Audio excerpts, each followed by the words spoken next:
Hazreti Sadiq Aleyhisselam buyurur ki, Peygamber Aleyhisselam cəddim bu ayda cəddim Əli Aleyhisselama tövsiyə elədi, 3 tövsiyə elədi. Buyurdu ki, ey Əli, mömin üçün 3 yerdə sevinç vardır. Birincisi budur ki, möminlə görüşəndə gərək sevinir, fərəhlənir və iftar eləyəndə sevinir. Görsən, əlbəki suyu alırsan, gör nə qədər sənə bir ruhi qida gəlir. Sən onu heç bir yerdə onu ala bilmirsən, o ləzzəti ala bilmirsən. Bu nədəndir?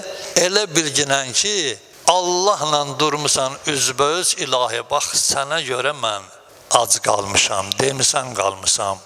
İndi ilahi, mənim sənə olan məhəbbətimdəndir, eşqimdəndir, bəndəçiliyimdəndir ki, indi vaxtıdır deyirsən, iç, ona görə içirəm. Həzrət buyurur ki, bu sevinç müminin sevincidir.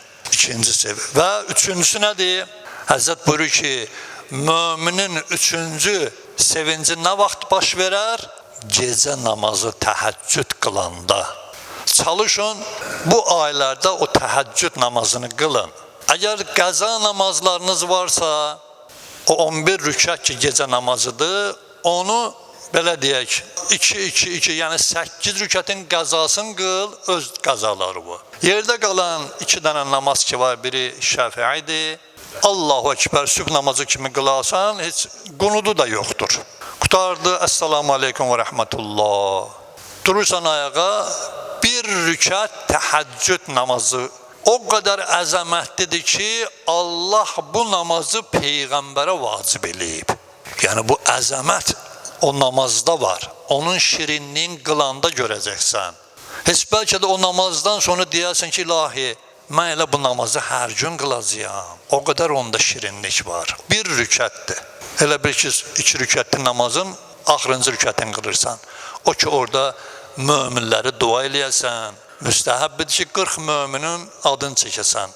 Yazgınan, kağızda oxuyunan, ilahi, bu mömini bağışlayınan. 40 mömin, bütün hamısı sənə qaydacaq. Elədiyin dualar hamısı sənə qaydacaq. Qiyamətin günündə o möminlər sənə şəfaət eləyəcək. Allah möminə şəfaət hüququ da verəcək. Necə ki, Peyğəmbər İslam'a verəcək, imamlara verəcək, alimlərə, şəhidlərə və o cümlədən möminə. Heç sən bilmirsən ki, filan ölkədəki misal üçün heç alimi heç ömründə bir dəfə görməmişəm. Amma kitabını oxumuşam. Deyirəm, ilahi, bu alimi də bağışla. Qiyamətin günündə gələr səndən yapışa ki, sən mənə dua edirdin. Gör nə qədər həmin namazın dərəcəsi var. Ailə üçün bilmirsən ərəbcəni Azərbaycanca dua eləginən möminlərə, qonşulara, dostlara, şəhid balalarımız, onlar behiş əhlidir öz yerində, amma yenə də biz onlara mübarəkbadlıq deyirik öz məqamlarında. Bizim qoruyan əskərlərimiz ki, canımızı qoruyurlar, vətənimizi qoruyurlar, onlara dua bizim boynumuzda vacibdir. İmam Zeynul Abidin Aleyhisselamın, mən bir dəfə gətirib burada onun duasını oxudum. Xüsusi İslam sərhədlərini qoruyan cəbhədəki əskərlər üçün xüsusi ayrı bir duası var. Bu harda görünüb İslamdakı elə bir insan ki, Peyğəmbər balası, Həzrət Hüseyin Aleyhisselamın balası, İslam ümmətini qoruyan evlatlar, əskərlər üçün xüsusi bir dua eləyir. Gör, nə qədər bunun vacibatı var, əzəməti var. Bax, Həzrət Peyğəmbər Aleyhisselam buyurur ki, duaları eləyin və çalışın, əldən verməyin.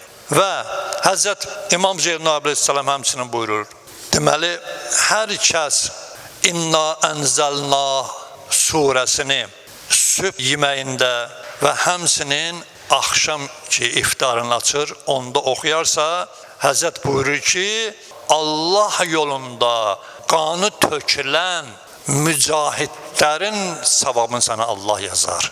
Gör, nə qədər dərəcəsi var. Hətta namazın özündə çalışın, namaz qılanda bir hansısa birinci rükətdə ya ikinci rükətdə, yaxşıdır ki, birinci rükətdə Qadir surəsinin 5 namazın birində çalışın oxuyun. O birisi namazda məsələn Kovsar oxu, o birisində onların hamısının öz dərəcələri ayrı-ayrıdır. Yəni o qədər əzəməti var Ramazan ayında ki, insan bu surəni iftarda və axşam da həmçinin səhər onu oxuya.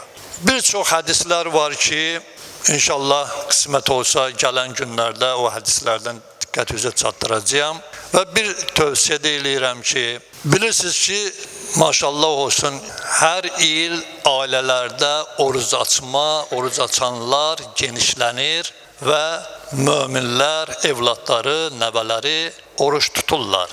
Çalışın o hökmlər ki, İslami hökmlərdir. Onlarla rastlaşanda özünüz istədiyiniz kimi əməl eləməyin və tək bir nəfərdən soruşmayın. Məsəl üçün, misal çəkirəm, məndən soruşduğun ola bilsin, mən səhv deyə bilərəm. Bəri başdan deyirəm. Bir nəfər alim ki, İslamdan oxuyub bilir, çalış ondan da soruş. Ki, bu şeydə mən neyniyim, səhv elədim, düz elədim. Bax, bu da insanın boynuna bir məsuliyyət getirir. O cümlədən çalışın, oruç tutduğunuz vaxtı evdə də, ailədə də davranışlarınızı dəyişin. Ola bilsin ki, başqa vaxtı müəyyən qədər demək istəmirəm, yəni görsən ki, biraz şey olur, amma gəlib bu heç olmasa bu rəhmət ayın evdəkilər də hiss eləsin ki, oruç tutur atamız. Odur ki, bu şeyləri əməlimizlə biz göstərək aliyə, cəmiyyətə. Elə mən əvvəlki kimiyəmsə, nə oldu elə? Mən atam da oruç tutur, tutur da nə olsun ki? Əgər heç bir dəyişiklik yoxdursa, onun sözündə, əməlində o faydası olmaz. Və çalışın evdə hətta kiçik uşaqları ki, yaşı çatmır, bilirsiniz, həddi buluğa çatanda 9-14 oğlan qız ona vacib olar. Tuta bilmirsə, denən ki, sən də inşallah mənlə istəyirsən dur, Allahın başda onlara sözləri de, ilahi rəhməti de. Onlar ki, yuxudan durarlar, səndən bir də bir tikə çörək yiyərlər, ya yiyə bilməsə, axşam iftarda onu çağır, otuzdur yanında, denən dua elə. O 14 yaşa kimi oğlan uşaqları, 9 yaşa kimi qız uşaqları. Çalışın, dua elətdirin onlara. Onlar məsumdular. Onların duası bizdən tez qəbul olar. Hətta onlar ki, deyir ki, məsələn, mən oruç tutmaq istəyirəm. Təşviq edin, oruç tutsunlar, amma necə? Məsələn, görmüşük də, görsən ki, 5-6 yaşı var, 10 yaşı var filan. Görsən, gəlir ki, mən orucumu açıram, saat 10'dir. Dinə Allah qəbul etsin. Qəşən, elə saat 10'a kimi deyib. Yəni, bu cürə eləyin, daha o məcbur eləməyin onları. Gün ortadır, qoğaşsın, eybi yoxdur. Ona vacib deyil ki. Amma onun oruç tutması həm onun gələcəyinin nurani olmasıdır, həm də savabı sizinkidir. Və onlar nə dua eləsələr, bilin ki, bizim duamızdan qabaq onların duası qəbul olacaq. 30'dur yanında, başda Bismillahirrahmanirrahim, oğlum al əlimə bir dənə xurmanı, başda dua eləsin. Bax, bunu təşviq edin və çalışın, yediğiniz nemətlərin içində özgənin haqqı olmasın. Biz bəzən görsən səhlənkarlıq eləyirik. Yediğimiz yeməkdə çalışın, İmam-ı Zamanın və başqalarının haqqı olmasın. Paklayın o şeyləri. Və bu dediyimiz məsələ ki, mən keçən dəfələrdə qeyd elədim. Qur'an da buyurur, hər bir insanın boynuna Allah dini vacibatı, maddi məsələ qoyubdur ki, ona diqqət eləyin. Heç olmasa bu ayda onları paklayaq. Paklayaq və müctehidə çatdıraq.